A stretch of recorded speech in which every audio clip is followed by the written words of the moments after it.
प्यारे बच्चों, आज की कहानी सोने का अंडा। बहुत पहले की बात है। एक गांव में एक अली नाम का एक व्यक्ति रहता था। उसके माँ बाप बचपन में ही गुजर चुके थे। वह खेतों में काम करके अपना गुजारा बड़ी मुश्किल से करता था। उसके पास एक मुर्गी थी जो उसको रोज एक अंडे देती थी। जब उसके पास कभी कुछ खाने के लिए नहीं होता तो वह रात को अपनी मुर्गी का अंडा खाकर ही सो जाता था। उसके पड़ोस में एक बासा नाम का एक व्यक्ति रहता था जो कि सही व्यक्ति नहीं था। जब उसने देखा कि अली अपना गुजारा सही से कर रहा है तो उसने एक दिन अली की मुर्गी चुरा ली। जब अली घर पर नहीं था, इसके बाद बासा मुर्गी को मारकर और पकाकर खा भी गया। जब अली घर आया और उसने घर पर अपनी मुर्गी नहीं देखी तो इधर उधर अपनी मुर्गी को ढूंढने लगा। उसने मुर्गी के कुछ पंख बासा के घर के बाहर देखे।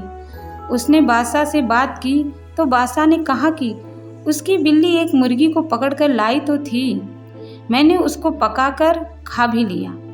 मुझे क्या पता था कि वो तुम्हारी मुर्गी है। अली ने बासा से कहा कि वह इसकी शिकायत न्यायाधिकारी से करेगा। यह बात सुनकर बासा ने मुर्गी की जगह अली को एक छोटा सा बत्तख दे दिया।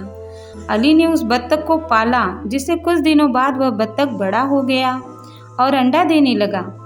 एक रात जब बहुत बारिश हो रही थी, एक साधु भीगता हुआ रहने की जगह मांगने के लिए बासा के घर पहुंचा, लेकिन बासा ने उसको मना कर दिया। इसके बाद वह अली के घर गया। अली ने उसको रहने के लिए जगह दी और खाना भी खिलाया।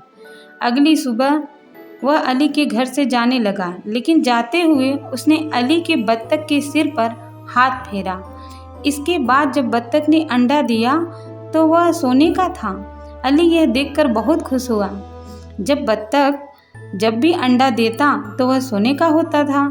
सोने के अंडे को बेचकर अली की सारी गरीबी दूर हो गई, लेकिन फिर भी वह साधारण जिंदगी ही जीता रहा। एक दिन बासा ने बत्तख को सोने का अंडा देते हुए देख लिया और वह न्यायाधिकारी के पास गया। वह न्यायाधिकारी से बोला कि अली ने कर मेरा बत्तख चुरा लिया। जब न्यायाधिकारी ने अली से पूछा तो उसने सारी बात बताई कि किस तरह बासा ने ही उसको बत्तख दिया था। न्यायाधिकारी ने कहा कि मैं कल इसका फैसला करूंगा कि बत्तख किसको मिलना चाहिए। बत्तख ने रोज की तरह न्याय अधिकारी के पास भी सोने का अंडा दिया। अगले दिन न्यायाधिकारी ने दोनों को सामान्य अंडा दिखाया और कहा कि यह कल तुम्हारे बत्तख ने दिया है।